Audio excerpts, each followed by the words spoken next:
उसको स्कूल से उसका टीचर बुलाता है और उसको एक लेटर देता पहुंचता है। वो लेटर अपनी माँ को देता है। माँ खोलकर ऊंची आवाज में करना करो, मैं आपके लिए घर में अपनी जिंदगी में क्या क्या कारनामे सर। बिस्मिल्लाहिर्रहमानिर्रहीम। दोस्तों, मैं हूं अब्दुल गनी और आप देख रहे हैं पेप्सी एंटरटेनमेंट चैनल। तो दोस्तों, कैसे हैं आप? उम्मीद करता हूं आप खैरियत से होंगे।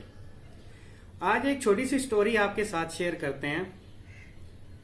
एक बच्चा जो है उसको स्कूल से उसका टीचर बुलाता है और उसको एक लेटर देता है कि घर ये लेटर जाके अपनी माँ को देना। बच्चा घर पहुंचता है, वो लेटर अपनी माँ को देता है। माँ खोलकर ऊंची आवाज में उस लेटर को पढ़ती है। लेटर का मतलब कुछ इस तरह से है: आपका बच्चा बहुत ज़हीन है, हमारे स्कूल में ऐसे टीचर नहीं जो उसे पढ़ा सके, लिहाजा आप अपने बच्चे के लिए अपने घर में टीचर अरेंज करें जो उसे पढ़ा सके। बच्चा परेशान होता है कि मुझे स्कूल में पढ़ाया नहीं जाएगा। माँ कहती है आप फिक्र ना करो, मैं आपके लिए घर में टीचर का अरेंज करूंगी। माँ उसे खुद पढ़ाना शुरू करती है। वक्त गुजरता जाता है, बच्चा 15-16 साल का हो जाता है। वो घर में अपने लिए एक लेबोरेटरी बनाता है और वहां पर एक्सपेरिमेंट शुरू करता है। उम्र गुजरती जाती है, माँ फौत हो जाती है और एक दिन बच्चा जो है सफाई कर रहा है तो उसके सामने वो लेटर आ जाता है। लेटर जब वो खोल के देखता है, उसमें लिखा हुआ है आपका बच्चा बहुत कुंज़हन है, हमारे स्कूल में वो टीचर नहीं जो उसे पढ़ा सकें, लिहाजा आप अपने बच्चे का पढ़ाने का घर में इंतजाम करें। बच्चे की आंखों से आंसू टपक पड़ते हैं। बच्चा रोने लगता है कि माँ ने जो लेटर बताया था उसका मतलब कुछ और था और आज जो मैं पढ़ रहा हूँ जो हकीकत है वो कुछ और है। अब आप उस बच्चे की एजुकेशनल हिस्ट्री जाने कि उसने अपनी जिंदगी में क्या क्या कारनामे सर अंजाम दिए तो वो आप हैरान हो जाएंगे। उस बच्चे के बारे में ये सोचा जाता था कि वो बेवकूफ बच्चा है। इवन उसने अपनी जिंदगी में बहुत सारी ऐसी हरकत भी की जिनसे उसकी बेवकूफियां लोगों के सामने आई।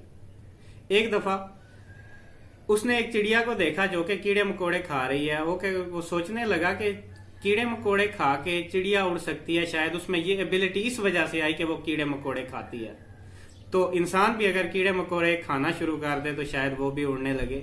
उसने क्या किया कि बहुत सारे कीड़े मकोड़े इकट्ठे किए, उनका जूस निकाला और अपने एक दोस्त को वो जूस पिलाया और ये ऑब्जर्व करने लगा कि अब वो उड़ता है कि नहीं उड़ता। नतीजा क्या निकला, इंसान ने कहाँ उड़ना था, वो बीमार हो गया और उसको बच्चे को इस बात पर बहुत ज्यादा डांट पड़ी।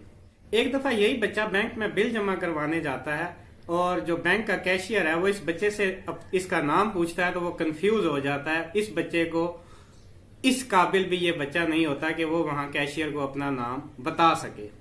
लेकिन उस बच्चे के सामने जो उसकी माँ ने वो झूठा खत पढ़ा था, उसने उसके अंदर कॉन्फिडेंस डेवलप किया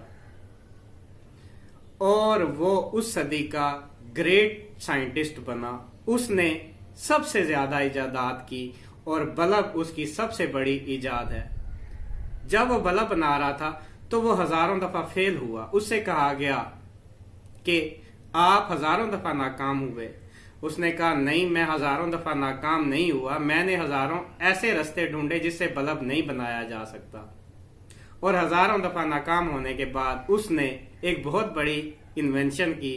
वो क्या थी? वो बल्ब थी जिसने आज हमें रोशनी बख्शी।